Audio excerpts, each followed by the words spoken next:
سیدنا خالد ابن ولید رضی اللہ تعالیٰ عنہ کے بارے میں آتا ہے نا، انہوں نے کچھ عربی کے اشعار لکھے تھے جو آج بھی ان کی جو مزار بنایا ہوا نا وہاں پہ، اس دیوار کے اوپر وہ اشعار ان کے لکھے ہوئے ہیں عربی کے۔ ان اشعار کا ترجمہ کچھ یوں ہے کہ اگر موت میدان جنگ میں آنی ہوتی نا تو میں نے 100 سے زیادہ مارکوں میں اس موت کو تلاش کی، اور میرے جسم میں کوئی ایک حصہ بھی ایسے نہیں ہے جس پہ تلوار یا برچھی کا نشان موجود نہ ہو، لیکن میں بھی آج ایک بوڑھے اونٹ کی طرح ایک بستر کے اوپر بستر مرگ پہ مر رہا ہوں۔ جیسے ایک بوڑھا اونٹ ہے نا، وہ اپنی موت تک پہنچ جاتا ہے، تو اگر موت میدان جنگ میں لکھی ہوتی تو مجھے آتی۔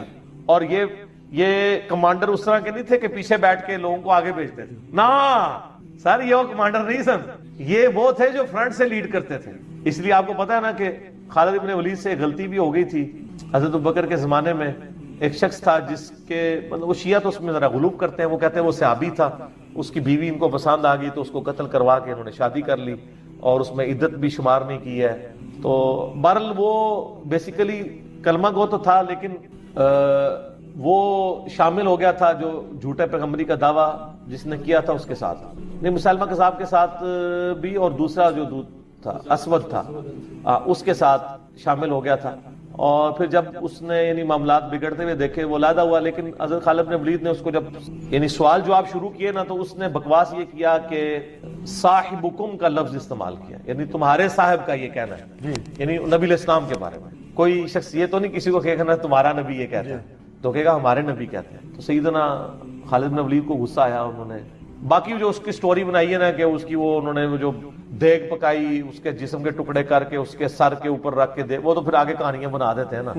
اور پھر عورت عدت گزار کی شادی کی، کوئی ایسا مسئلہ نہیں تھا۔ بل اسی دوران حضرت کچھ اصحاب میں سے ایک صحابی جو ہے نا وہ حضرت ابوبکر کے پاس چلے گئے، جا کے شکایت لگائی کہ خالد بن ولید تو یہ کر رہا ہے۔ تو حضرت ابوبکر نے اس کو ڈانٹ کے واپس بھیجا کہ تم خالد کی اجازت کے بغیر واپس کیوں آئے ہو؟ وہ میرا امیر تھا، اس کو تو میں بعد میں دیکھوں گا، تم کس حیثیت میں یہاں آئے ہو؟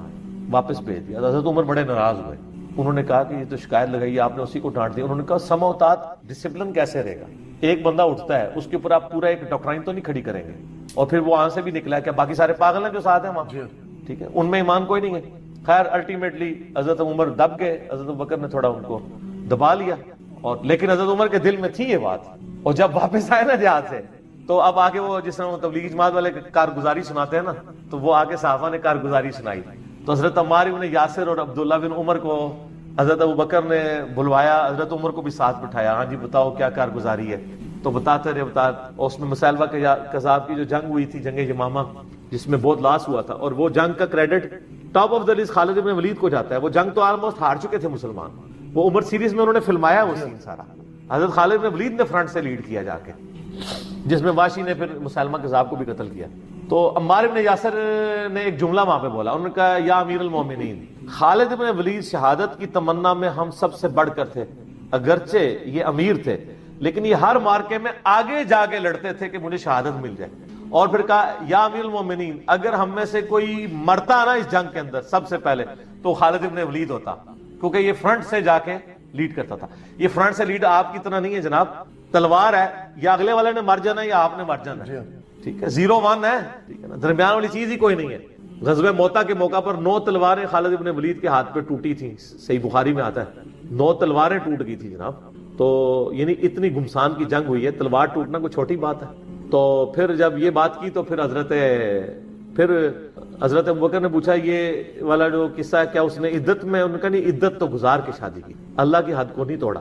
پھر انہوں نے حضرت عمر کو کہا کہ اگر دیکھیں جو بندہ دنیا پرست ہوتا ہے نا اس کی دنیا داری ہر جگہ نظر آ جاتی ہے، جو بندہ جنگ میں آگے جا کے لڑ رہا ہو مرنے کے لیے اس کو عورتوں اور مال کے ساتھ کیا شغف ہو سکتا ہے؟ تو خالد بن ولید تو وہ جنرل تھے جو خود بھی آگے جا کے لڑتے تھے، اور موت بال جب آنی ہے وہ اسی وقت ہی آئی ہے، اور چھوٹی عمر میں فوت ہو گیا، ہارڈلی 40 سال عمر تھی جب وہ فوت ہو گئے۔ جی ہاں چلیے بھی اگلا سوال ہے کہ آپ نے کئی ایک لیکچرز میں سیدنا خالد بن ولید رضی اللہ تعالیٰ عنہ کی شجاعت اور بہادری کا ذکر کیا۔ اہل سنت کے خائن کے لیے سیف اللہ کا لقب بھی استعمال کیا جاتا ہے، جبکہ بعض غالی رافضی خالد بن ولید کو سیف اللہ نہیں مانتے۔ ان کا کہنا ہے کہ سیف اللہ والی صحیح بخاری کی حدیث میں تو سیدنا خالد بن ولید کا نام مبارک نہیں ہے، بلکہ غزوہ موتا کے موقع پر صرف سیف اللہ کا ذکر ہے۔ ارے یہ جو ان کی جہالت ہے صرف، اس کے سوا کچھ نہیں ہے، اور ضد اور ہٹ درمی ہے۔ اور اس کی وجہ بھی یہ ہے کہ جب شیعہ کے ہاں یہ کہانی کروا دی گئی کہ معاذ اللہ استغفر اللہ خالد ابن ولید نے نعوذ باللہ سیدنا علی بن ابی طالب کو زنجیروں میں جکڑ کے حضرت بکر کے سامنے لا کے زبردستی بیعت کروائی، یہ کہانی بنا دی انہوں نے، تو اس کی وجہ سے پھر حضرت خالد بن ولید کے بارے میں ان کے دل میں بغض آ گیا۔ خالد بن ولید حضرت علی مولا علی کو کون اس طرح پکڑ کے لا سکتا، ٹھیک ہے، شرم نہیں آتی ان لوگوں کو بات کرتے ہوئے، شیر خدا کے ساتھ کون ایسا کر سکتا؟ سیدنا علی کی شجاعت سے بڑھ کے کس کی شجاعت تھی؟ ان کی محبت میں ان کے بارے میں غلط عقیدے پروپیگیٹ کرتے ہیں۔ سیدنا خالد ابن ولید رضی اللہ تعالیٰ عنہ کو اللہ تعالیٰ نے مشرکین عرب سے اٹھا کے رومن اور پرشین امپائر کے اوپر دے مارا، بڑی ایکسٹرا آرڈنری پرسنالٹی۔ نبی علیہ السلام کی اعلان نبوت کے بعد 19 سال تک کافر رہے ہیں، اس 19 سالوں میں موت بھی آ سکتی لیکن اللہ نے زندہ رکھا ہے، حتیٰ کہ غزوہ احد کے موقع پر نبی علیہ السلام کے جو 4 دانت شہید ہوئے ہیں، جو بخاری مسلم میں آتا ہے، حضرت خالد بن ولید کی وجہ سے ہوئے ہیں۔ انہوں نے وہ جب درہ چھوڑ دیا تھا عبداللہ ابن جبیر اور باقی ان کے ساتھیوں نے، عبداللہ ابن جبیر نے تو نہیں چھوڑا تھا، چند ساتھیوں نے، تو یہ پیچھے سے آگے حملہ آور ہوئے اور نبی علیہ السلام کی بددعا ہے اس موقع پہ۔ نبی علیہ السلام کی مبارک زبان سے نکل گیا، اللہ ایسی قوم کو کیسے ہدایت دے گا جنہوں نے اپنے نبی کا چہرہ خون سے رنگ دیا۔ تو سورہ ال عمران میں جہاں پہ صحابہ کرام کو اللہ تعالیٰ نے گرفت کی ہے نا 60 آیات میں کہ غزوہ احد پہ تم نے یہ غلطی کی، پھر اینڈ پہ معاف بھی فرما دیا، پہلی گرفت نبی علیہ السلام پہ ہے، لیس لک من الامر شیء، اے نبی آپ کو تو کوئی اختیار نہیں، اللہ چاہے ان کو ہدایت دے دے، ہوئے ہوئے ہوئے ہوئے، اور اسی کو ہدایت بھی مل گئی۔ اسی پیگن کو اللہ نے اٹھایا ہے، پیگن انگلش میں کہتے ہیں بت پرست، آپ گوگل پہ جا کے لکھیں حضرت خالد بن ولید کا تعارف، کہ ایک عرب کا پیگن اللہ نے اٹھا کے اسے رومن اور پرشین امپائر الٹوا دیا۔ پھر 19 سال تو کفر میں گزرے ان کے، اسلام میں ان کے 19 سال نہیں گزرے سر، بمشکل 10-11 سال، لیکن انہوں نے اپنے 19 سالوں کے بھی سارے گناہ دھلوا دیے، جو کچھ کیا اور جو کچھ اللہ نے ان سے کام لیا۔ یہ ایک الگ سے تلخ حقیقت ہے کہ سیدنا خالد بن ولید سے نبی علیہ السلام کے مبارک زمانے میں بھی اور بعد میں بھی بحیثیت انسان کچھ غلطیاں ہوئی ہیں، بخاری مسلم میں رپورٹ ہوئی ہیں، لیکن کسی شخص کی چند ایک غلطیوں سے اس کا پورا پلڑا ادھر کا ادھر نہیں ہو جاتا۔ اللہ بھی قیامت والے دن نیکیوں اور برائیوں کو تولے گا، نیکیاں زیادہ ہوں گی تو پھر اس کو یہ نہیں کہا جائے گا کہ یہ تو نے اتنی بڑی برائی کیوں کی تھی، پھر وہ پاس ہو چکا ہے، چاہے کسی ایک سوال میں اس کے 0 نمبر بھی آئے ہوئے ہیں، پاس ہو چکا تو اس کا تانا بھی نہیں دیا جائے گا، نیور۔ تو 2-4 واقعات کو لے کے اس طریقے سے کسی بندے پہ چڑھائی کرنا یہ بالکل زیادتی والی بات ہے۔ سیدنا خالد بن ولید سیف اللہ ہیں، اس میں کوئی شک نہیں ہے۔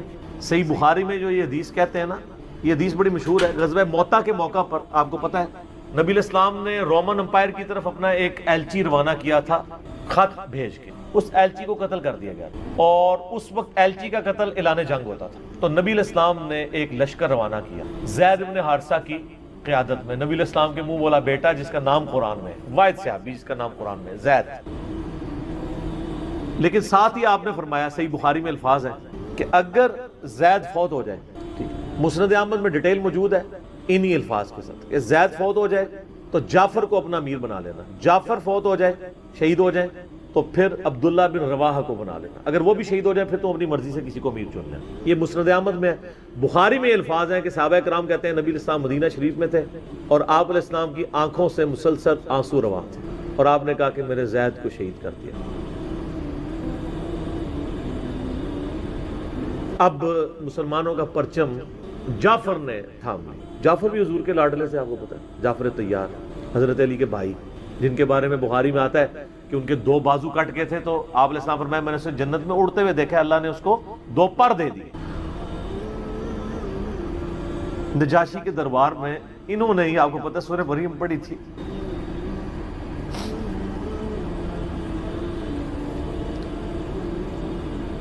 پھر آپ نے فرمایا کہ جعفر کو شہید کر دیا گیا، اب عبداللہ ابن رواحہ نے پرچم تھام، پھر آپ نے فرمایا اسے بھی شہید کر دیا گیا، پھر آپ نے فرمایا اب اللہ کی تلواروں میں سے ایک تلوار کو مسلمانوں نے اپنا امیر چن لیا اور میں اللہ سے امید کرتا ہوں اللہ تعالیٰ اس کے ہاتھ پہ فتح دے اور فتح ہو بھی گئی۔ یہ بخاری کی جو حدیث ہے نا، اس کے اوپر امام بخاری نے باب باندھا ہے مناقب خالد ابن ولید، حالانکہ اس میں خالد ابن ولید کا نام نہیں تھا، لیکن اس حدیث کے اوپر باب کیا باندھا؟ خالد ابن ولید، کیونکہ وہ سیف اللہ وہ تھے، سیوف من سیوف اللہ، اللہ کی تلواروں میں سے ایک تلوار کے ہاتھ میں جھنڈا آ گیا، اللہ تعالیٰ فتح دے دے گا، فتح ہو گئی۔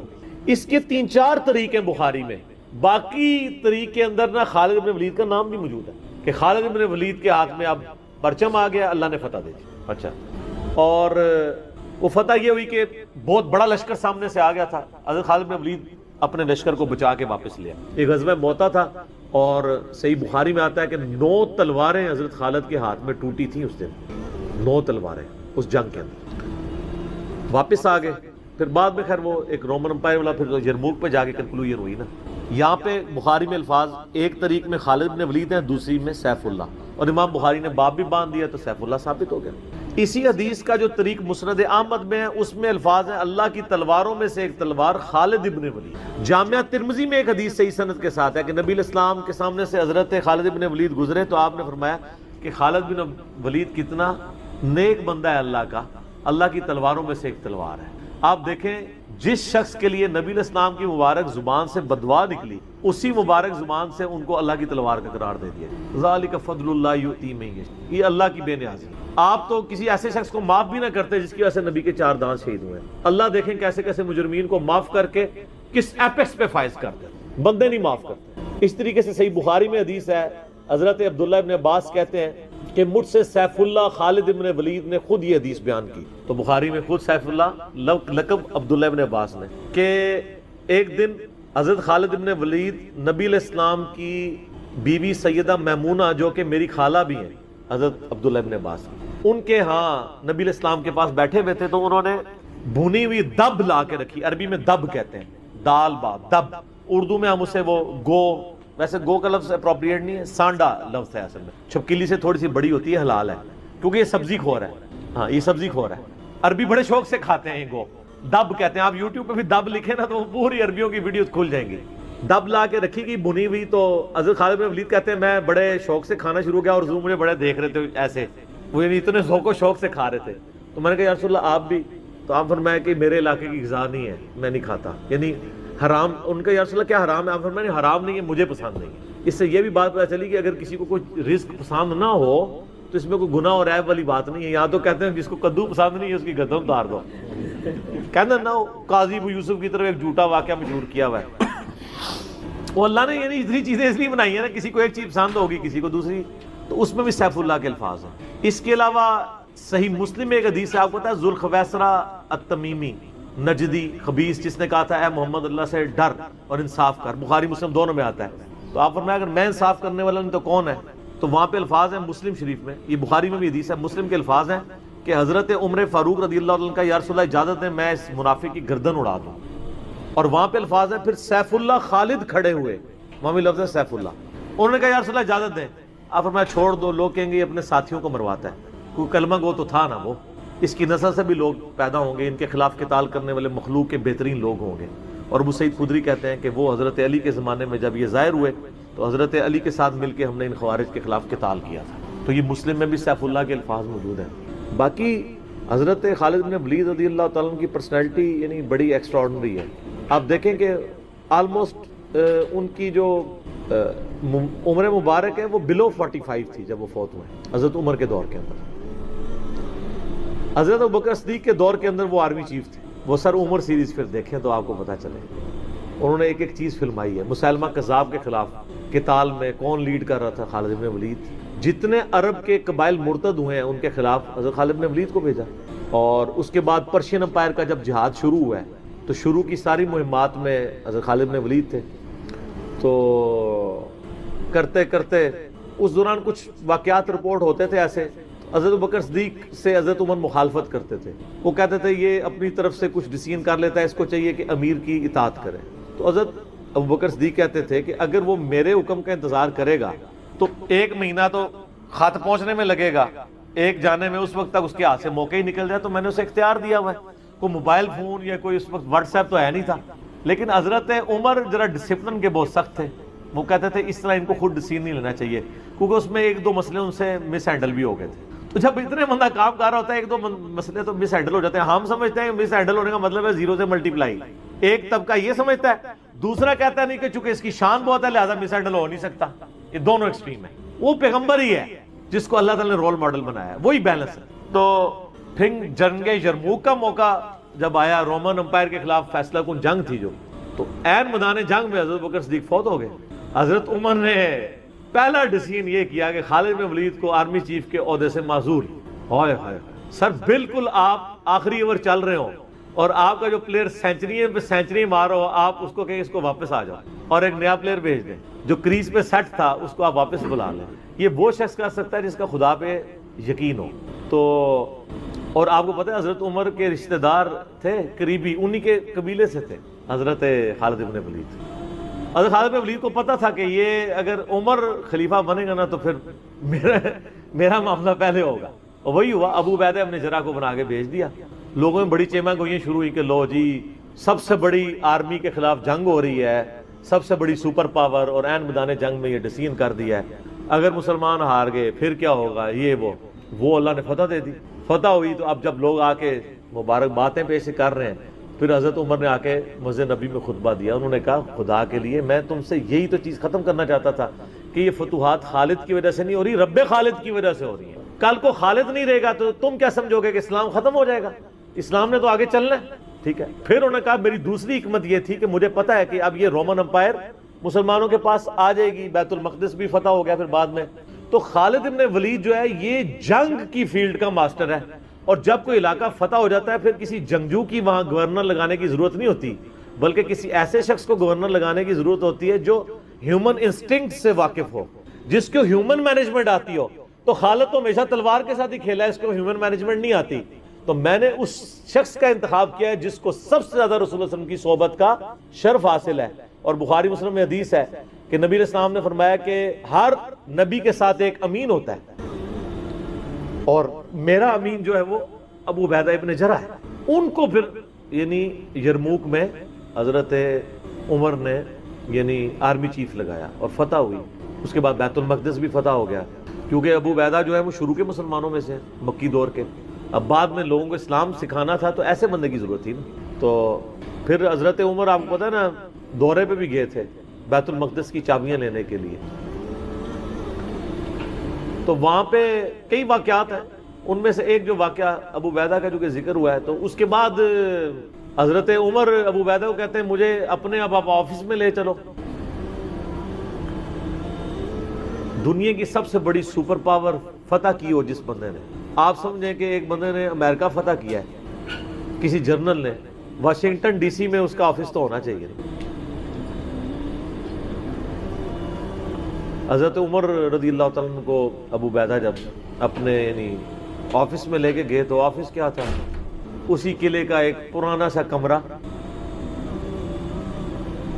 جس کے ایک کونے کے اوپر مصلی بچھا ہوا ہے، ایک وضو کی جگہ ہے، لوٹا پڑا ہوا ہے. یہ کل کائنات ہے. اس آفس کی جو سب سے بڑی سپر پاور کو جس بندے نے گرایا ابو عبیدہ ابن جراح نے. حضرت عمر رضی اللہ تعالیٰ عنہ کی آنکھوں میں آنسو آ گئے. انہوں نے فرمایا کہ دنیا نے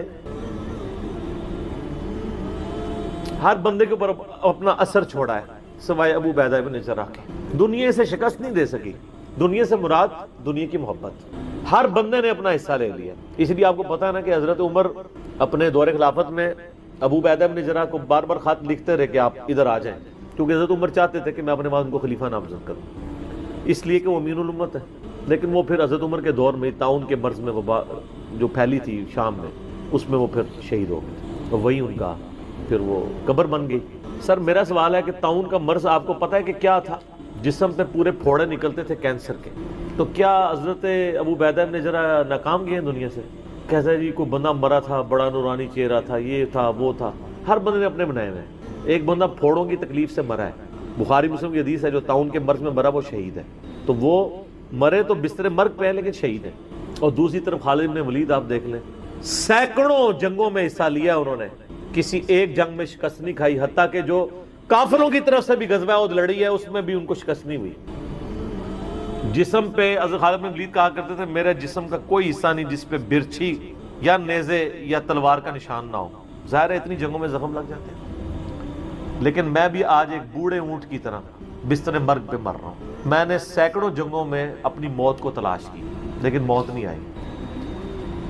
اس کا مطلب ہے موت جو ہے وہ اس پہ ڈیپینڈنٹ نہیں ہے کہ آپ میدان جنگ میں گئے ہوئے ہیں. ان کو موت میدان جنگ میں اس لیے نہیں آنی تھی کہ وہ اللہ کی تلوار تھے. اللہ کی تلوار تو نہیں ٹوٹ سکتی تھی. تو ان کا آج میں بھی بوڑھے اونٹ کی طرح بستر مرگ پہ مر رہا ہوں. صرف میں تمہیں یہ بتانا چاہ رہا ہوں کہ موت کا میدان جنگ سے کوئی تعلق نہیں. ویسے تو مسلم شریف میں حدیث ہے جو شخص شہادت کی تمنا کے ساتھ اپنے بسترے پہ بھی مرا اللہ تعالیٰ اسے شہید ہونے کا ثواب دے دے گا. ہمیں نیت کرنی چاہیے. یہ حضرت خالد بن ولید کے شعر ہیں کہ میں بھی اگر موت میدان جنگ میں آتی تو مجھے آتی جس نے سینکڑوں مار کے لڑے ہیں, اور سر پیچھے بیٹھ کے نہیں آج کل کے جرنیلوں کی طرح فرنٹ سے لیڈ کر کے. تو یہ ان کے شعر آج بھی ان کا جو قبر یا مزار بنا ہے اس کے ساتھ ایڈجسٹنٹ مسجد کی دیوار کے اوپر یہ شعر لکھے ہوئے ہیں. آپ یوٹیوب پہ جا کے دیکھیں تو آپ کو مل جائیں گے. فرنٹ سے لیڈ کر کے پوری زندگی لڑے ہیں. باقی ان سے جو کچھ واقعات مس ہینڈل ہوئے ہیں اس سے آپ ان کی یہ نہیں کہہ سکتے کہ زندگی زیرو سے ملٹیپلائی کر گئی, کیونکہ جو بندہ موت کو گلے لگانے کے لیے ہر وقت تیار ہو اس کے بارے میں یہ کہنا کہ وہ کسی عورت کے معاملے میں مطلب وہ اس سے محبت کے چکر میں اس نے اس کے یعنی خامند کو مروا دیا, جو ایک واقعہ ملتا ہے, تو ایسا نہیں تھا. کیونکہ حضرت عبداللہ بن عمر اور عمار بن یاسر آپ کو پتہ ہے یہ رپورٹر تھے حضرت ابو بکر کے. غزوہ جب وہ جنگ یمامہ کے بعد واپس آئے نا, انہوں نے آگے رپورٹنگ کی. انہوں نے پوچھا ہاں بتاؤ اتنے مار کے لڑے کیا ہوا. تو عمار بن یاسر نے کہا کہ اللہ کی قسم آپ جنگ یمامہ تو جیتی حضرت خالد بن ولید کی وجہ سے. پہلے تو پسپائی ہو گئی تھی, 700 وفات شہید ہو گئے تھے. حضرت خالد بن ولید اکیلے آگے چلے گئے تھے جسے روپ پڑا تھا. تو انہوں نے کہا کہ اے امیر المومنین, خالد ہم میں سے اگر کوئی شہید ہوتا سب سے پہلے خالد ہوتا. یہ ہر جنگ میں سب سے پہلے آگے جا کے لڑتے, اور اگر کوئی سب سے پہلے دشمنوں کے تیروں اور نیزوں کا شکار ہوتا تو خالد بن ولید ہوتا. تو جب جس بندے کی زندگی کی کمٹمنٹ کا لیول یہ ہو نا, اس کے لیے عورتوں کا شگف کوئی شگف نہیں ہوتا. جب بندہ جان تیلی پہ رکھ کے جا رہا ہو, سر یہ ہماری سچویشن نہیں ہے, تو وہ آپ کسی بندے کی اجتہادی خطا یا کہیں پہ کوئی اس کا مسئلہ وہ ایک علیحدہ بات ہے. اوورآل جو بندہ اتنا کمٹمنٹ کے ساتھ لڑ رہا ہو اس کے بارے میں بدگمانی نہیں کی جا سکتی کہ اس کے اندر کوئی اس حوالے سے جھول پائے جاتا ہے. پر خالد بن ولید رضی اللہ تعالیٰ عنہ مسلمانوں کے ہیرو ہیں. باپ کے بارے میں قرآن میں اتنے سخت الفاظ ہیں, اور بیٹا دیکھ لیں, ٹھیک ہے. اور آپ کو پتہ ہے کہ حضرت خالد بن ولید حضرت عمر کی زندگی میں فوت ہو گئے تھے. ان کی جب شہادت, ان کی فوت ہونے کی خبر جب مدینہ شریف میں آئی نا, تو کچھ عورتوں نے واویلا کرنا شروع کر دیا. تو حضرت عمر تو آپ کو پتہ ہے بڑے سخت مزاج تھے. ان کا یہ عورتیں کیوں رو رہی ہیں, کیا ہوا ہے؟ تو بتایا کہ خالد بن ولید فوت ہو گئے. حضرت عمر نے رونا شروع کر دیا, حالانکہ خود معزول کیا ہوا تھا, لیکن وہ اللہ کے لیے کیا ہوا تھا نا, اپنی ذات کے لیے نہیں. آپ فرمائیں ان عورتوں کو رونے. خالد واقعی اس قابل ہے کہ اس کے اوپر رویا جائے, کیونکہ باقیوں کی اگر کوئی تعریف کرتا ہے تو غلوب ہو سکتا ہے. خالد نے اتنا کچھ اسلام کے لیے کیا ہے کہ اگر یہ روتے ہوئے یہ نوحہ جو حرام قرار دیا کہ وہ اس طرح کا نوحہ ہے جس میں آپ جھوٹی تعریف کریں. اگر کوئی روتے ہوئے کسی کی سچی تعریف کر دیتا ہے کہ اس کی وجہ سے اسلام کی یہ خدمت ہوئی, سر وہ نوحہ تو حضرت عمر کے اوپر کیا ہے, وہ نوحہ تو جائز ہے جس میں گریبان چاک نہ ہو, جھوٹی تعریف نہ ہو, آپ کلمات. تو حضرت عمر نے کہا کہ خالد اس قابل ہے کہ اس کے لیے عورتوں کو نوحہ کرنے دو جو کچھ اس نے اسلام کے لیے خدمات کی. حضرت عمر کے اوپر نہیں کیا. بخاری مسلم دونوں میں حدیث ہے, عبداللہ ابن عباس کہتے ہیں کہ حضرت عمر کی میت رکھی ہوئی تھی اور لوگ آ کے آپ کی میت پہ سلام پڑھتے تھے اور آپ کے لیے تعریفی کلمات کہتے تھے کہ اللہ تعالیٰ آپ کے ساتھ اچھا معاملہ کرے, آپ کی وجہ سے اسلام کو عروج ملا, یرموک کے اندر اور قادسیہ کے اندر اللہ نے فتوحات دی, رومن پرشین امپائر مسلمانوں کے پاس آئی, خزانے آئے.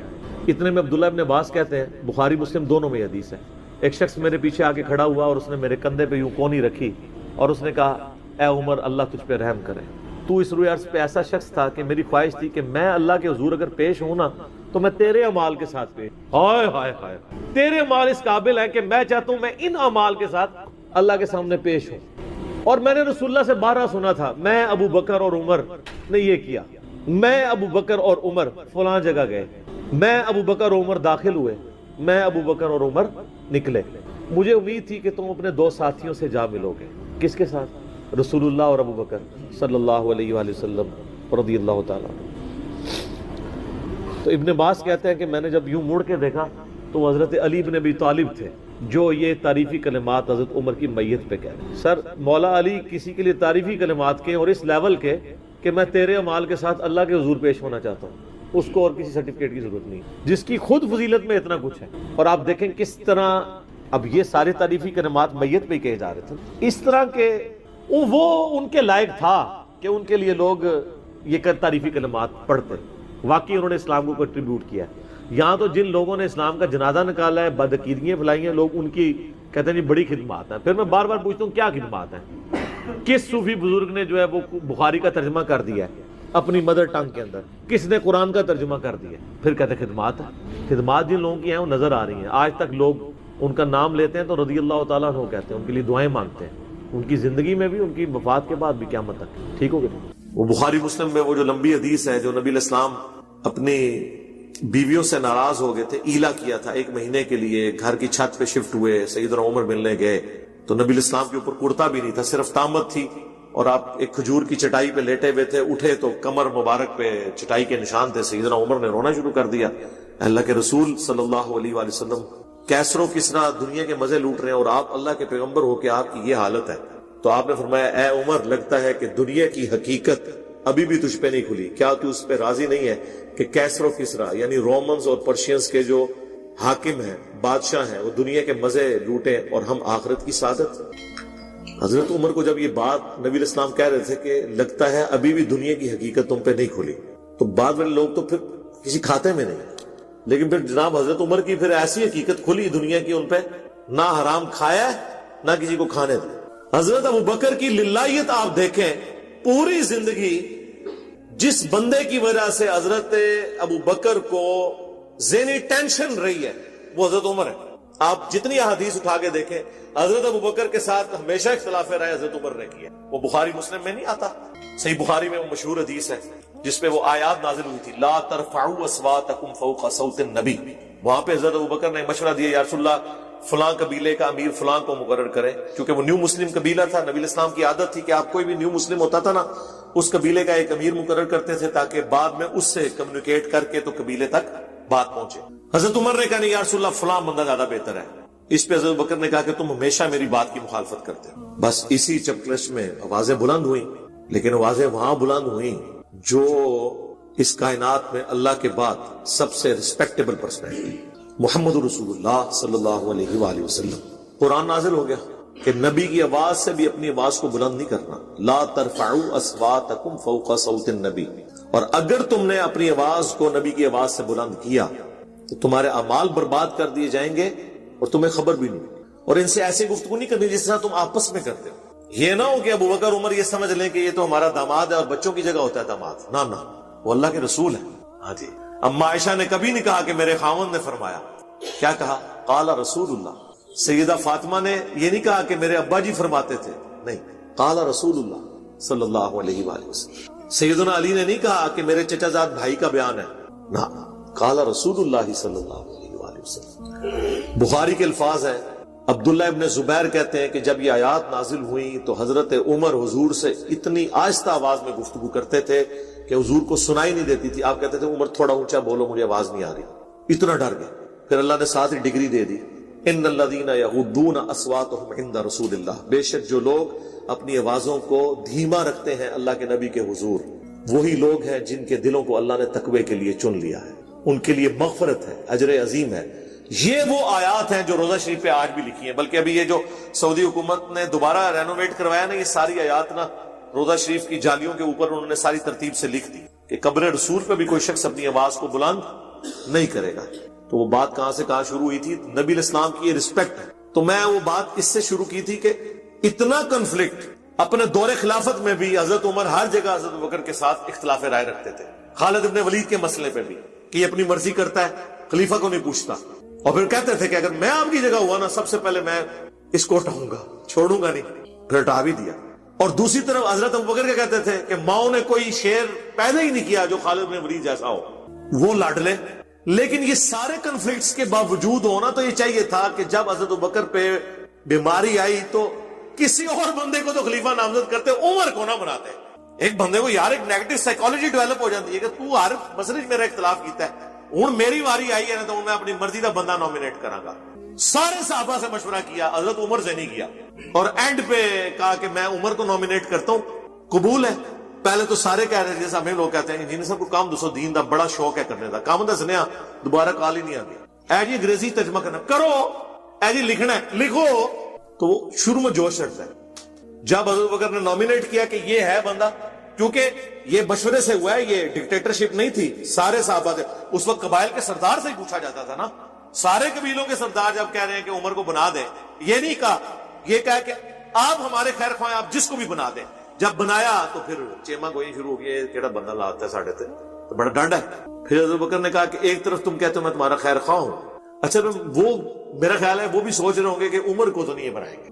ظاہر ہے ادھر بھی جو مشورے دیتا ہے نا بندے کو بار بار, آپ ہمارے پولیٹیشنز کو بھی دیکھ لیں, جو بندہ ان کی پالیسی سے اختلاف کرتا ہے نا سب سے پہلے اس کو پوسٹ ہٹاتے ہیں, جدھر موقع ملتا ہے وہ کہتے ہیں یار تو سائڈ سے کرنا, یہ تو جان چھڑاؤ یار, یہ بڑے مشورے دیتا رہتا ہے منو.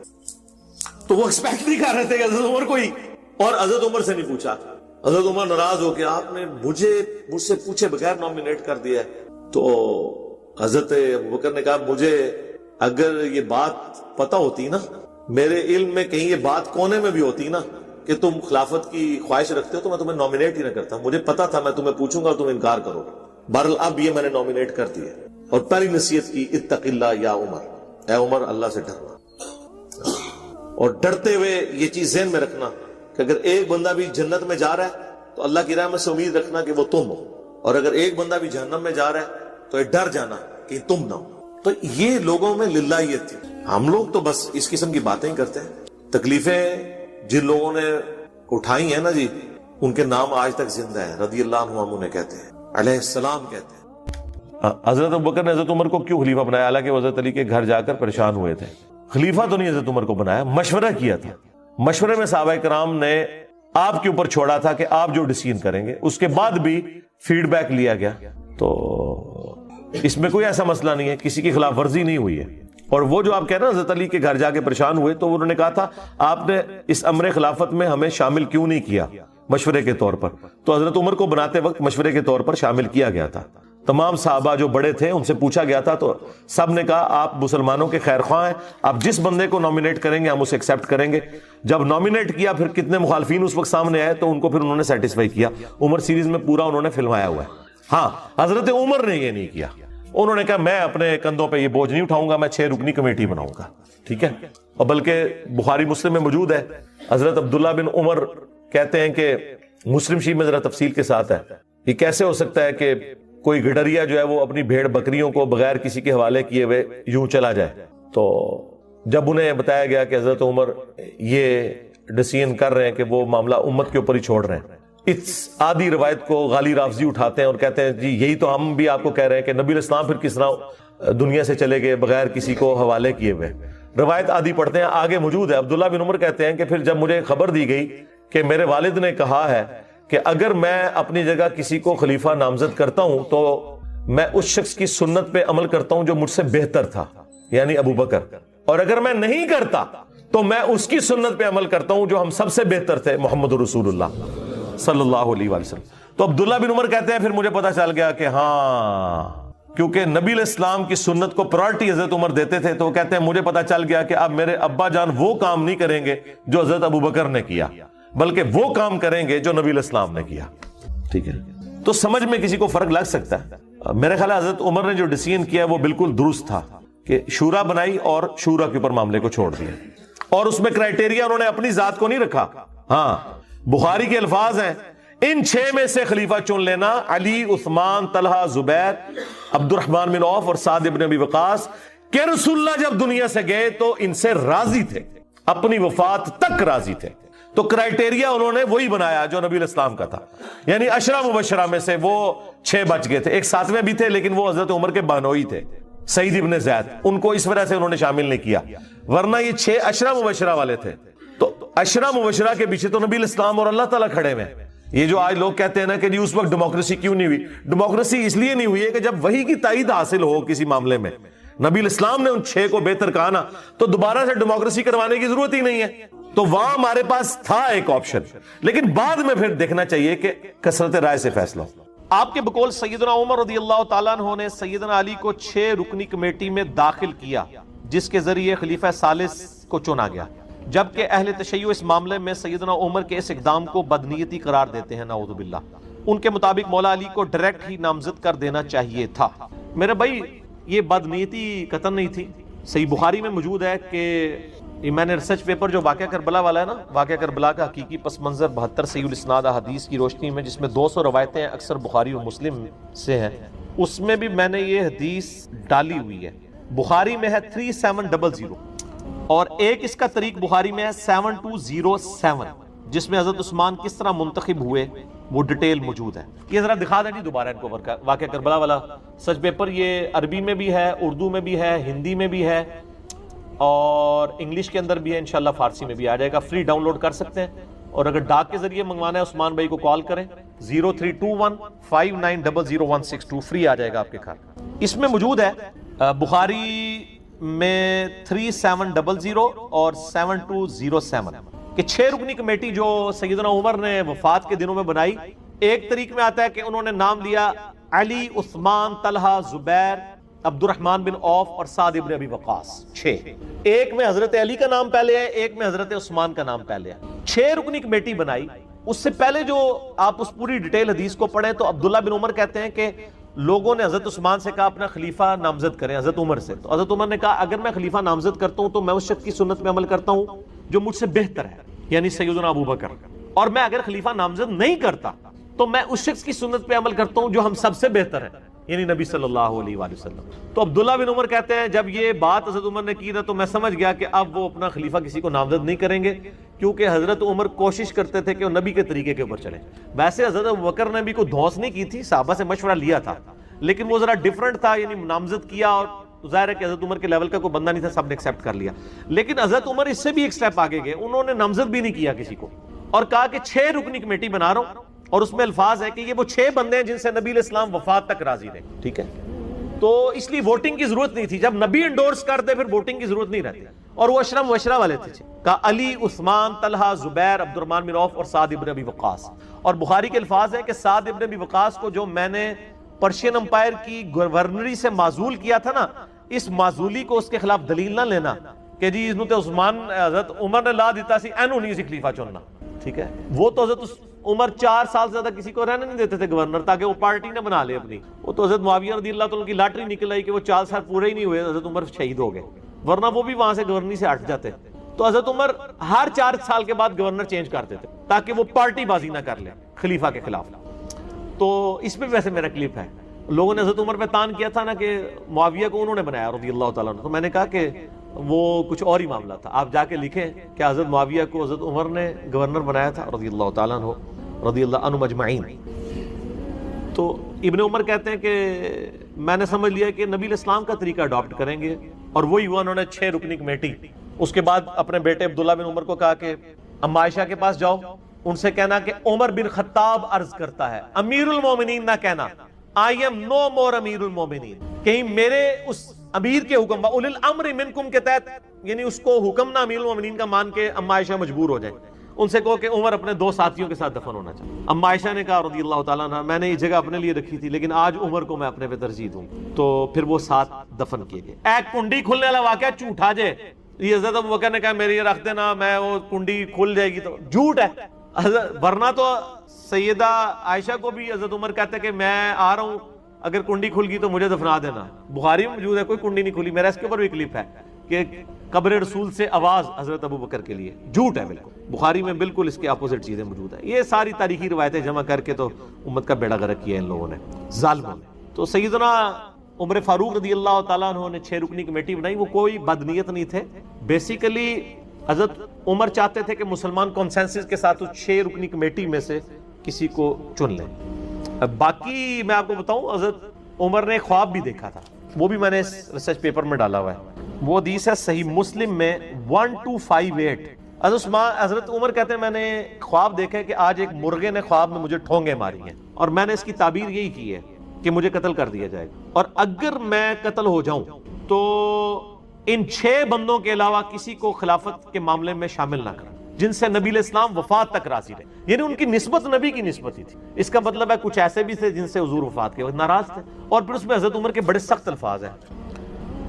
اس میں انہوں نے کہا کہ اور مجھے خوب معلوم ہے کہ بعض لوگ اس امر خلافت میں تان کریں گے, اور یہ وہی لوگ ہیں جن کو میں نے اسلام کی خاطر ان کے اسلام قبول کرنے سے پہلے اپنے ہاتھوں سے انہیں مارا تھا. ان کا یہ جو نیو مسلم ہے نا, اور ظاہر وہ آل امیہ ہی تھی زیادہ تر, تو یہ نیو مسلم دیکھنا کہ یہ تان کریں گے جب ان 6 بندوں میں سے کسی کو خلیفہ چنو گے. اور دیکھ لیں حضرت علی کے خلاف پھر کھڑے ہوئے نا وہ. حضرت عمر نے کہا کہ, اور اس کے آگے پھر بڑے سخت الفاظ ہیں, میں یعنی وہ حضرت عمر کے ریفرنس سے ہی بیان کرتا ہوں. حضرت عمر کہتے ہیں میں نے ان کو اپنے ہاتھوں سے مارا کیا ہوا ہے اور فتح مکہ پہ معافی مانگ کے مسلمان ہوئے ہیں. پس اگر یہ لوگ ایسا کریں یعنی خلافت میں تان کریں تو جان لینا کہ وہ اللہ کے دشمن، کافر اور گمراہ ہیں. اتنا ڈاڈا فتویٰ. باقی آپ میرا ڈیٹیل دیکھ لیں خلافت راشدہ کے 30 سال. مسئلہ 162A اور B. 162A نہج البلاغہ شیعہ کی کتاب سے ہے، اور 162B جو ہے وہ اہل سنت کی کتابوں سے میں نے 30 سال خلافت راشدہ الحمدللہ ثابت کی. تو حضرت عمر کوئی بد نیت نہیں. اور میں آپ کو بتاتا ہوں، رومن اور پرشین امپائر جب گری تو ظاہر حضرت عمر وہاں کے دوروں کے لیے گئے، انٹرنیشنل دوروں کے اوپر. حضرت علی کو اپنی جگہ خلیفہ بنا کے گئے. اس دوران اگر خدا نہ خواستہ سیدنا عمر شہید ہو جاتے، حضرت علی آٹومیٹکلی خلیفہ بن جاتے. کیونکہ بخاری مسلم میں کہ جب غزوہ تبوک پہ نبی علیہ السلام گئے تھے، اپنا خلیفہ حضرت علی کو چھوڑ کے گئے تھے. حضرت علی رو پڑے. یہ پہلا اور آخری موقع تھا کہ حضرت علی کسی جنگ میں ساتھ چھوڑتے نہیں تھے حضور کا. یہاں پہ حضور صلی اللہ علیہ وسلم نے پھر ان کی دلجوئی کی. فرمایا علی تو اس سے راضی نہیں ہے کہ تیرے میرے ساتھ وہی نسبت ہے جو ہارون کی موسیٰ کے ساتھ، مگر میرے بعد کوئی نبی نہیں. بہت بڑی دلیل ہے سیدنا علی کی شان کے اوپر. یعنی نبی صلی اللہ علیہ وسلم کی سب سے زیادہ قریبی آپ کے لیے سپورٹیو شخصیت حضرت علی کی تھی، کیونکہ حضرت موسیٰ کے لیے سب سے زیادہ سپورٹیو کون سی تھی؟ ہارون علیہ السلام. یہ تسلی تھی. تو اسی سنت پہ عمل کرتے ہوئے حضرت عمر بھی جب فارن ٹورز پہ جاتے تھے، حضرت علی کو اپنا خلیفہ بنا کے مدینے میں جاتے تھے. چیف جسٹس تو پہلے ہی بنایا ہوا تھا، اور آپ پتہ چیف جسٹس کا عہدہ تو مسکراہٹ ہی کافی ہے. آج بھی چیف جسٹس آپ سنبھالے جا رہے، اس زمانے میں چیف جسٹس کا عہدہ کس لیول کا ہوگا؟ وہ حضرت علی تھے. رومن امپائر گری، ابو دردہ کو چیف جسٹس لگایا وہاں پہ، اصحاب صفا غریب صحابی. پرشین امپائر گری، عبداللہ ابن مسعود غریب صحابی، اس کو چیف جسٹس لگایا. سب سے بڑی پوسٹ چیف جسٹس کی ہوتی تھی خلفائے راشدین کے زمانے میں، اور وہ سارے وہ اصحاب تھے جو تقوی، پرہیزگاری اور علم میں ٹاپ آف لسٹ ہوتے تھے. ابو دردہ غریب آدمی، اصحاب صفا. ابن مسعود غریب آدمی، اصحاب صفا. اور حضرت علی تو ویسے ہی درویش آدمی. ٹھیک ہے. تو یہ 3 چیف جسٹس تھے حضرت عمر کے زمانے میں. سیدنا علی مدینے میں، حجاز میں. رومن امپائر کے اوپر ابو دردہ، پرشین امپائر کے اوپر سیدنا ابن مسعود رضی اللہ عنہم اجمعین وعلیہم السلام اجمعین. اللہ تعالیٰ قیامت الدین ہمیں ان کا ساتھ نصیب فرمائے، آمین. تو حضرت عمر کوئی بد نیت نہیں تھے، ورنہ یہ کام نہ کرتے. حضرت عمر کے اس عمل کو بد نیتی نہ سمجھے، بلکہ ان کی احتیاط اور نبی علیہ السلام کے ساتھ عقیدت تھی. اور یہ بھی میں آپ کو بتاؤں، تاریخی روایتوں میں آتا ہے کہ حضرت عمر کی خواہش تھی کہ حضرت علی کو بنا دیں. میں نے خود وہ روایتیں پڑھی ہیں کہ حضرت عمر کہتے تھے میرا دل کرتا ہے میں اس گنجے کو نا اپنے بعد خلیفہ بنا دوں، یہ تم لوگوں کو بالکل سیدھا کر کے چلائے گا.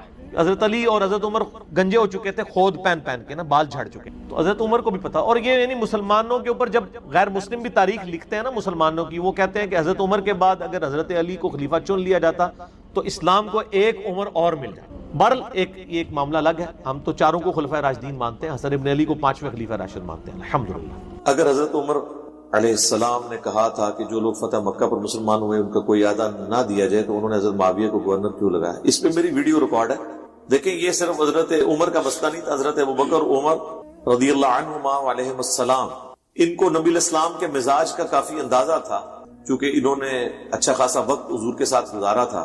نبی علیہ السلام کے کئی ایک بڑے جو ڈیسیژن تھے ان میں مشورہ آپ ان سے کرتے تھے. ان کو یہ بات پتا تھی کہ نبی علیہ السلام کی کبھی یہ خواہش نہیں ہے کہ جو لوگ اینڈ پہ مسلمان ہوئے ہیں انہیں مین سٹریم میں لایا جائے. اس کی وجہ یہ ہے قبائلی سسٹم کے اندر جو بانڈ ہے وہ بڑا مضبوط ہوتا ہے. انسان اپنی دشمنی کو بھلاتا نہیں ہے. انسان ہے نا. تو اس اسٹرانگ سسٹم میں جب وہ قبائل مسلمان جو ہوئے جن کے آباء و اجداد کے ساتھ صحابہ نے جنگیں لڑی ہوئی تھی، اور صحابہ کو بھی اس چیز کا اندازہ تھا کہ یہ مسلمان تو ہو گئے ہیں، لیکن ظاہر ہے کہ جب انسان کے سامنے اس کے باپ کا قاتل آئے تو انسان کے دل پہ ایک بار یعنی گراں تو گزرتی بات. تو نبی علیہ السلام کی بھی کبھی خواہش نہیں تھی کہ یہ جو لیٹ کمرز ہیں ان کو مین سٹریم میں لایا جائے، کہ کبھی ان کے اندر کوئی اس طرح کی نیگیٹو سائیکالوجی ڈیولپ ہو. اس لیے آپ دیکھیں حضرت ابوبکر، حضرت عمر نے کبھی بھی اس طرح کے لوگوں کو مین سٹریم میں کبھی بھی لے کے نہیں آئے. یہ حضرت عثمان کے دور میں ایسے لوگ اوپر آئے ہیں، پھر حضرت علی نے ان سب کو مسلط کیا، اور اسی وجہ سے حضرت علی کی خلافت کو بنو امیہ نے ایکسیپٹیبلٹی نہیں دی. رہ گیا حضرت معاویہ والا معاملہ. تو یہ ایک ٹوٹلی ایک حادثہ تھا، اور حادثہ کہیں بھی ہو سکتا ہے. اس کی ریزن میں آپ کو بعد میں بتاتا ہوں. لیکن ایک جو حضرت عمر کا جنرل رول تھا نا کہ وہ 4 سال سے زیادہ کسی کو بھی کسی عہدے پر نہیں رہنے دیتے، چاہے وہ کتنا ہی بڑا کیوں نہ ہو، اسے معزول کر دیں. حضرت سعد ابن ابی وقاص فاتح ایران ہے، پرشین امپائر انہوں نے قادسیہ میں گرائی ہے، گورنر تھے ایران. حضرت عمر نہیں بنایا، لیکن 4 سال پورے ہونے سے پہلے انہیں واپس مدینہ شریف بلا دیا. حضرت عمر بن عاص فاتح مصر تھے، ان کو بھی پوسٹ سے ہٹا دیا. کیوں؟ تاکہ کوئی شخص اپنی پارٹی اور جتھا نہ بنا. خطرہ ہوتا ہے نا ایک اسٹرانگ پولیٹیکل لیڈر کے طور پہ کوئی اس طریقے سے سامنے نہ آ جائے جو پھر سسٹم کو چیلنج کرنا شروع، اور یہ ان کی مینجمنٹ کی سب سے بڑی خوبصورتی تھی۔ حضرت معاویہ کی یہ قسمت تھی، آپ سمجھ لیں کہ حضرت عمر کے دور میں ان کے 4 سال پورے نہیں ہوئے تھے، ورنہ 4 سال کے اندر وہ بھی اس عہدے سے معزول ہوئے۔ پھر 11 سال ان کو حضرت عثمان والے بھی مل گئے، اور 15 سال میں ظاہر ہے کہ ایک پھر لوگوں کے ساتھ ذاتی ایفیلیشن ہو جاتی ہے، ایک حکمران، اور پھر حکمران بھی ایسا ہو کہ جو مال غنیمت جو ہے وہ ان پہ نچھاور بھی کرتا ہو، وہاں کے جتنے وار لارڈز ہیں ان کی وہ ان کو انٹرٹین کرتا ہو، تو سب لوگ اس سے خوش ہوں گے، تو نیچرل چیز ہے۔ اس اعتبار سے وہ دنیاوی طور پر لکی رہے، میں آخرت کے پوائنٹ آف ویو سے نہیں بات کر رہا ان کا بنانا، تو اس پہ میری ویڈیو ریکارڈ ہے آلریڈی، اور میں نے اس میں شیخ زبیر صاحب کا وہ کلپ بھی ڈالا تھا، شیخ زبیر علی زئی صاحب سے جو میرے 100 کوسچنز ہیں 17 جون 2009 کو، اس میں بھی انہوں نے ڈسکشن کرتے ہوئے یہ بات کی کہ حضرت یزید بن ابی سفیان رضی اللہ تعالیٰ عنہ کے بارے میں، جو حضرت معاویہ کے بھائی تھے اور جنگ یرموک میں وہ رومن امپائر کے خلاف ابو عبیدہ ابن جراح کے چند بڑے کمانڈروں میں سے تھے، ان کا ذکر خیر ہو رہا تھا، تو اس میں انہوں نے کہا کہ علی بھائی یہ وہی یزید بن ابی سفیان ہے جن کی وجہ سے پھر حضرت معاویہ بھی اوپر آ گئے۔ اب یہ جملہ ایک چھوٹا سا ہے لیکن اس کے اندر ایک پوری قیامت ہے، اس کی شرح میں آپ کو اب بیان کرتا ہوں۔ ہوا یہ تھا کہ حضرت ابو عبیدہ ابن جراح کو عین میدان جنگ میں آرمی چیف لگا دیا، اس علاقے میں حضرت عمر نے جس فوج کو لیڈ کر رہے تھے خالد ابن ولید، تاکہ لوگوں کے اندر سے شخصیت پرستی ختم کی جائے، کہ لوگ یہ نہ سمجھیں کہ یہ فتوحات خالد ابن ولید کی وجہ سے ہو۔ اور یہی وجہ ہے کہ پھر جنگ یرموک میں کامیابی کے بعد سیدنا عمر نے جو خطبہ دیا مسجد نبوی میں، وہ عمر سیریز کے اندر انہوں نے فلمایا ہے بڑا زبردست، جو لوگوں کے دلوں میں قلق تھا نا، اب حضرت عمر کو تو موقع مل گیا نا، فل ٹاس ملی، تو انہوں نے کہا میں ماروں گا چھکا، کہ جو تم لوگ خسر بسر کر رہے تھے کہ بھئی وہ شخص جس کی وجہ سے اتنی فتوحات ہو رہی ہیں، سب سے مین جنگ میں دنیا کی سب سے بڑی سپر پاور کے ساتھ جو فائنل میچ ہو رہا ہے، اس میں آپ نے کیپٹن ہی ہٹا کے تو اس کو صفائی کر دیا ہے اور ایک نیا کیپٹن بھیج دیا ہے، اور پھر اس نے وہ میچ جتوا بھی دیا۔ تو پھر حضرت عمر کو موقع ملا، پھر انہوں نے کہا کہ دیکھو خالد بن ولید کے ساتھ میرا کوئی ذاتی مسئلہ نہیں تھا، میں جب لوگوں کی یہ گفتگو سنتا تھا کہ کل کو جب خالد نہیں رہے گا تو پھر اس جہادی معاملات کا کیا بنے گا، تو مجھے یہ چیز کلک کی کہ لوگ جو ہیں وہ تو شخصیت پرستی کا شکار ہیں، ان کا تو عقیدہ یہ ہونا چاہیے یہ فتوحات خالد کی وجہ سے نہیں ہو رہی، رب خالد کی وجہ سے ہو رہی۔ دوسرا، جب کوئی علاقہ فتح ہوتا ہے تو وہاں پہ کوئی ہمیں وار لارڈ نہیں چاہیے جو رعایا کو ہینڈل کرے، بلکہ ایسا شخص چاہیے جسے ہیومن مینجمنٹ آتی ہو، اور خالد ابن ولید تو سال ہا سال سے تلوار اور گھوڑے پہ بیٹھا، میں تلوار ہاتھ میں پکڑ کے، ہیومن مینجمنٹ نہیں آتی۔ ہیومن مینجمنٹ کے لیے تو سافٹ بندہ جس کو اچھی صحبت ملی ہوئی ہو، نبی علیہ السلام کا قرب نصیب ہو، صبح و شام آپ کے ساتھ گزارے ہوئے ہوں، تو ابو عبیدہ ابن جراح سے بڑھ کے کون ہو سکتا؟ جو بخاری مسلم میں حدیث ہے ہر امت کا ایک امین ہے، اور میری امت کا امین ابو عبیدہ ابن جراح۔ تو کل کو جب یہ رومن امپائر مسلمانوں کے پاس آئے گی تو یہاں پہ ایسا شخص حکمران ہونا چاہیے جو تلوار اور گھوڑے والا نہ ہو بلکہ ہیومن مینجمنٹ جانتا ہو۔ تو یہ ریزن پھر انہوں نے اس وقت بیان کیا۔ اب ابو عبیدہ ابن جراح تو بن گئے وہاں پہ گورنر، اس کے بعد عمر سیریز میں وہ بھی فلمایا جب حضرت عمر ملنے جاتے ہیں، ان کی حالت وہاں دیکھتے ہیں کہ قلعے کے کونے میں ایک چھوٹا سا کمرہ ہے، اس میں انہوں نے اپنا آفس بنایا ہوا ہے، درویشی کی زندگی۔ تو وہاں پہ حضرت عمر کہتے ہیں کہ دنیا نے ہر شخص کو دھوکہ دیا ہے سوائے ابو عبیدہ ابن جراح کے، جسے دنیا نہیں بیٹ کر سکتی۔ اس کے بعد ابو عبیدہ ابن جراح جو ہیں وہ طاعون کے مرض میں شہید ہو جاتے ہیں۔ ہم تو یہ سمجھتے ہیں کہ کوئی اللہ کا نیک بندہ تو وہی ہوگا کہ جو یعنی پورے گھر والوں کو جمع کرے، کلمہ پڑھے اور ساتھ یوں خود ہی اوپر لے کے کفن لیٹ جائے کہ جی میں گیا۔ طاعون کے مرض میں اتنے بڑے بڑے پھوڑے نکلتے تھے، ایک بیکٹیریل ڈیزیز تھی، وائرل ڈیزیز تو نہیں تھی، لیکن آپ سمجھ لیں اس طرح کا مرض تھا جو پھیلتا تھا بیکٹیریاز کی وجہ سے۔ اب تو آلموسٹ یہ ختم ہو چکا ہے دنیا، صرف افریقن ملکوں میں یہ رہ گیا ہے۔ لاکھوں لوگ مرتے، ملینز میں لوگ مرے اس مرض۔ بخاری مسلم میں حدیث ہے میری امت میں جو مر جائے اہل ایمان میں سے وہ شہید لکھا جائے گا طاعون کے مرض۔ لیکن سر وہ مرنا کوئی آسان نہیں ہوتا تھا، اتنے موٹے موٹے پھوڑے پورے جسم پہ نکلتے تھے، جسم سیاہ پڑ جاتا تھا، ان پھوڑوں میں پیپ پڑتی تھی اور ایک تکلیف سے انسان دنیا سے جاتا تھا۔ ابو عبیدہ ابن جراح اس مرض میں شہید ہو گئے۔ اب ظاہر ہے کہ اس کے بعد نیا گورنر چننا تھا تو کوئی what's app message, phone call, کوئی موبائل فون تو نہیں تھا جناب. آلموسٹ کچھ 40 دن کی مسافت ہے مدینہ شریف اور شام کی. تو جو پیچھے باقی سینئر اصحاب جو بچے تھے انہوں نے آپس میں مشورہ کر کے معاذ ابن جبل کو گورنر شام چن لیا اور حضرت عمر کو خط لکھ دیا کہ ہم نے یہ چن لیا، بجائے کہ 40 دن خط جانے میں لگے پھر 40 دن آنے میں. اتنا بڑا عرصہ آپ رومن امپائر کے بارڈر پہ بیٹھے ہوئے ہیں اور آپ کے اوپر لیڈر ہی کوئی نہیں ہے. کل کو وہ حملہ کر دیتے ہیں تو ظاہر ہے ایک لیڈرشپ کے انڈر ہی آپ نے لڑنا ہوگا نا. تو بڑا اچھا ڈیسیژن کیا انہوں نے. معاذ ابن جبل جو ہے وہ چھوٹی پرسنالٹی تو نہیں تھے سر. صرف 28 سال عمر تھی حضرت معاذ ابن جبل کی اور وہ بھی تعاون کے مرض میں شہید ہو گئے. یعنی وہ جو گورنر بنایا وہ بھی شہید. 28 سال کی عمر میں میری تو یار پوری داڑھی بھی نہیں نکلی تھی. ایک بندہ دنیا سے چلا گیا. آج ہم معاذ ابن جبل جب سنتے ہیں نا تو ہم سوچتے ہیں کوئی سفید داڑھی، سفید پگڑی، سفید کرتا. نہیں سر، 28 سال. یہ 28 سال عمر ان کی دنیا سے جانے کی ہے. نبی الاسلام کی مبارک زندگی میں چھوٹی عمر میں اسلام قبول کیا. یہ وہی ہیں جن کے بارے میں وہ ابو داؤد اور ترمذی میں حدیث ہے، حضور نے فرمایا معاذ میں تم سے محبت کرتا ہوں. ان کے یا رسول اللہ میرے ماں باپ آپ پہ قربان، میں بھی آپ سے محبت کرتا ہوں. تو آپ نے فرمایا اے معاذ میری نصیحت یاد رکھنا، فرض نماز کے بعد کبھی یہ دعا نہ چھوڑنا، اللہم اعنی علی ذکرک و شکرک و حسن عبادتک. سنن نسائی میں اللہم کے ساتھ الفاظ ہیں اور ترمذی ابو داؤد میں اور ربی اعنی علی ذکرک، دونوں الفاظ درست ہیں. اور بخاری مسلم میں جو حدیث جو آپ نے اپنی پیٹھ کے پیچھے سوار کیا تھا اور پھر کہا کہ معاذ جانتے ہو کہ اللہ کا اپنے بندوں پہ کیا حق ہے، ان کا اللہ اور اس کا رسول بہتر جانتے ہیں. اور اس میں وہ بار بار حضور جب کہتے ہیں معاذ وہ کہتے ہیں لبیک یا رسول اللہ، یا رسول اللہ میں حاضر ہوں. یعنی میں آپ کو اس شخص کی خوش نصیبی بتا رہا ہوں. لیکن موت کیسے ہوئی ہے؟ تعاون کے مرض. لہذا اگر کسی کی موت بظاہر دنیا میں اس طرح کی نہیں ہوتی جس طرح کی آپ کو کہانیوں میں بتائی گئی ہے تو یہ کوئی اس کی بزرگی ختم ہونے کی دلیل نہیں ہے. موت کسی کی ایئر کریش میں بھی ہو سکتی ہے، کسی کی لاش کا مسئلہ بھی ہو سکتا ہے. اور وہ شعر ہے اللہ اور اس کے رسول کا، حمزہ ابن عبد المطلب. المستدرک علاقے میں حدیث ہے سید الشہداء ہے حمزہ، اور وہ شخص بھی سید الشہداء ہے جو جابر حکمران کے سامنے کلمہ حق بلند کرے حتیٰ کہ اسے قتل کر دیا جائے. یعنی حسین ابن علی، یعنی امام نسائی، یعنی امام حنیفہ، اور ہر زمانے میں وہ شخص جو حق کے لیے کھڑا ہو.